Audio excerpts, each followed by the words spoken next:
এবার জানা যাচ্ছে কত টাকার মালিক রণবীর। শাহরুখের মান্নাতের চেয়ে দামি বাড়ি বানাচ্ছেন। মুম্বাইয়ের ব্র্যান্ডা গড়ে উঠেছে, রণবীর কাপুর নতুন বাড়ি নির্মাণ করছেন। সেটা নির্মাণ করছে তার মেয়ে রাহান নামে। আর এই বাড়ির মূল্য নাকি 250 কোটি টাকা। বলিউড লাইফের প্রতিবেদন অনুসারে কাপুর দম্পতি এই বাড়ি তৈরি করতে খরচ করছেন 250 কোটি টাকা। আর্থিক মূল্যের দিক থেকে কিং খান, শাহরুখ খানের মান্নাত, অমিতাভ বচ্চনের জলসাকে নাকি পেছনে ফেলে দেবে রণবীর কাপুরের এই বাড়ি। এক ঘনিষ্ঠ সূত্রে জানা গিয়েছে, রণবীর ও আলিয়া দুজনেই তাদের কষ্টার্জিত অর্থ সমানভাবে তাদের স্বপ্নের বাড়ি তৈরিতে খরচ করছেন। রণবীর কাপুর তার মেয়ে রাহান নামে একেবারেই পাগল, আর তাই ঠিক করেছেন তার নামে বাড়িটির নাম রাখবেন।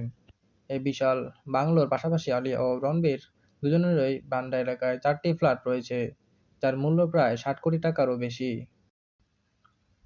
রণবীরের মোট সম্পত্তির মূল্য 322 কোটি রুপি জানা গিয়েছে।